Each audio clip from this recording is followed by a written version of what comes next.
The end of the world is a product.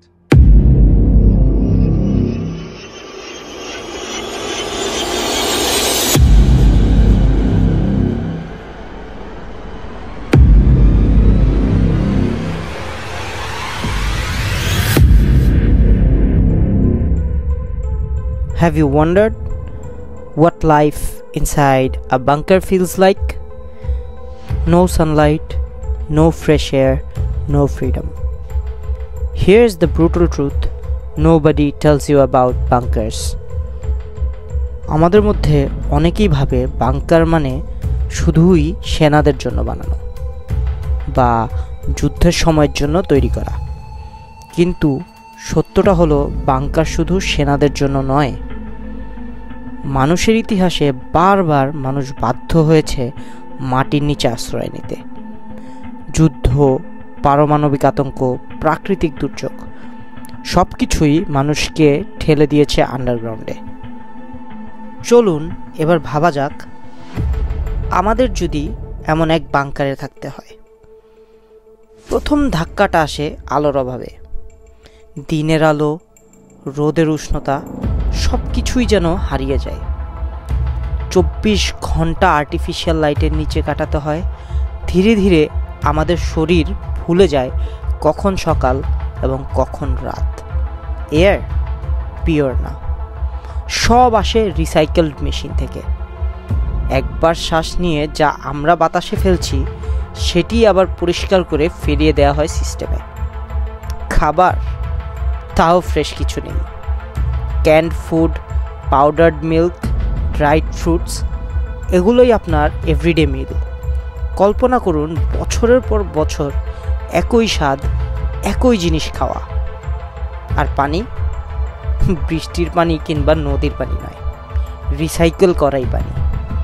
আপনার শরীর থেকেই যে পানিগুলো বের হয়েছে শুরুর থেকে, সেই পানি আবার আপনার কাছেই ফিরে আসছে।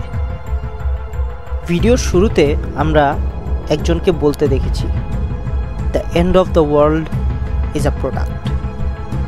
শুরুটা হবে ওয়ার্ল্ড ওয়ার দিয়ে। হঠাৎ করেই দুনিয়ার বড় বড় শক্তিগুলো একে অপরের বিরুদ্ধে দাঁড়াবে। বোমা পড়বে, শহর জ্বলে যাবে, নিউজে শুধু একটাই কথা বলা হবে, the war is for your safety. কিন্তু আসল সত্যিটা কিন্তু অনেকটা আলাদা। এই যুদ্ধ পুরোটাই সাজানো থাকবে। ওরা জানতো মানুষ ভয়ে সব ছেড়ে দেবে, আর সেই ভয়ই তাদের সবচেয়ে বেশি প্রয়োজন। যুদ্ধ থামানোর নামে মানুষকে নামানো হবে বাংকারে, যেখানে রেজিস্ট্রেশন ইজ ম্যান্ডেটরি। সবাইকে লাইনে দাঁড় করানো হবে। এক একজনকে দেওয়া হবে ডিজিটাল আইডি, আর সেই আইডির সাথে যুক্ত করা হবে পয়েন্ট সিস্টেম। এই পয়েন্ট সিস্টেমকে আমরা মার্ক অফ দ্য বিস্টও কিন্তু বলতেই পারি। যাই হোক, মার্ক অফ দ্য বিস্ট নিয়ে না হয় আরেক ভিডিওতে কথা বলবো। এখন খাবার মানে শুধুই point. No point is equal to no food. কাজ করবেন না বা কথা শুনবেন না, খাবার নেই। আমাদের পৃথিবীতে এখনই বিশাল বিশাল বাংকার বানানো হয়েছে, যা নাকি মাটির নিচে 10 তলা 15 তলা পর্যন্ত গভীর, যার ভিতর তৈরি করা হয়েছে অনেক অনেক ভল্টস। সূর্যের আলো নেই, শুধুই কৃত্রিম লাইট। চারিদিকে ক্যামেরা, সেন্সর এবং তাদের নজরদারি। They see everything, they hear everything. মানুষ গাদাগাদি করে থাকে, কিন্তু স্বাধীনতা তা কিন্তু একদমই শূন্য। নিয়ম ভাঙলে শাস্তি ভয়ঙ্কর। প্রথমবার একটি সতর্কবার্তা, দ্বিতীয়বার কাজ কেটে নেওয়া, আর তৃতীয়বার এক্সিকিউশন। রাতে হঠাৎ দরজা খোলে, কেউ নিখোঁজ হয়। পরদিন সবাই বুঝে যায় সে আর বেঁচে নেই।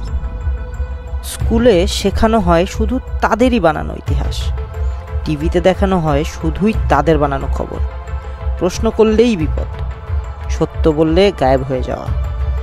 একজন সাধারণ মানুষ আর মানুষ না, তারা হয়ে যায় শুধুই আইডি নাম্বার, পয়েন্ট ব্যালেন্স আর ডিউটি স্লট। কিছু মানুষ লুকিয়ে লুকিয়ে সেখানেও প্রতিরোধ করতে যাবে, ব্ল্যাক মার্কেট, খাবারের পয়েন্ট, সিক্রেট মিটিং এটসেট্রা। কিন্তু তারা দ্রুতই ধরা পড়ে যাবে এবং তাদেরকে বলা হবে দে আর টেরোরিস্ট, আর মানুষ তখনই ভয়ে চুপ হয়ে যাবে। শেষে দাঁড়াবে একটি বাস্তবতা, new world order, one government, one nation, one rule. আপনারা হয়তো মনে মনে ভাবছেন বিশ্বযুদ্ধ সব কিছুই শেষ করে দিবে, কিন্তু the reality is the world war isn't the end, it's just the beginning. পারমাণবিক বোমার রেডিয়েশন চারিদিকে ছড়িয়ে পড়বে। এভাবেই জন্ম নেবে ভয়ঙ্কর আকৃতির প্রাণী, কুকুর থেকে জায়ান্ট হাউন্ড, পতঙ্গ থেকে মনস্টার সাইজড ইনসেক্ট। আর তুমি যদি বাংকারের বাইরে পা বাড়াও, ওরা অপেক্ষায় আছে তোমার জন্য। রেডিয়েশন একটা slow poison, but it effects and creates a new world full of death, deformity and creatures we were never meant to see. এই দুনিয়ায় যেন আর স্বাধীনতা নেই, শুধুই টিকে থাকার খেলা। তুমি খাবে কি খাবে না সেটাও ঠিক করে দেবে তারাই। এখন আমরা জানতে চলেছি বাংকারের হিস্ট্রি সম্পর্কে।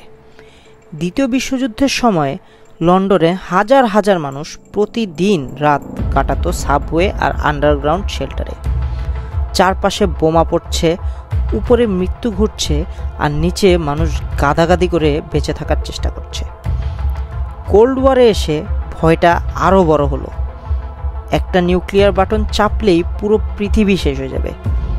এই আতঙ্কে আমেরিকা আর রাশিয়া তৈরি করলো বিশাল বিশাল ভল্ট। এই ভল্টগুলো ছিল মানুষের বেঁচে থাকার শেষ চেষ্টা। And trust me, this bunkers were not made for comfort, they were made for survival. কিন্তু সবচেয়ে বড় সমস্যা কিন্তু খাবার বা বাতাস নয়, সবচেয়ে বড় যুদ্ধটা মানুষের মনের ভিতর। একই দেয়াল, একই মুখ, একই রুটিন, মাসের পর মাস, বছরের পর বছর। একটা সময় পর মানুষ দিশেহারা হয়ে যাবে। ডিপ্রেশন, প্যারানয়া, এমনকি হ্যালুসিনেশনও শুরু হয়ে যেতে পারে। কেউ কেউ ভাবে বাহিরের পৃথিবী আর নেই, কেউ আবার এতটাই ভেঙে পড়ে যে সুইসাইড করে ফেলে।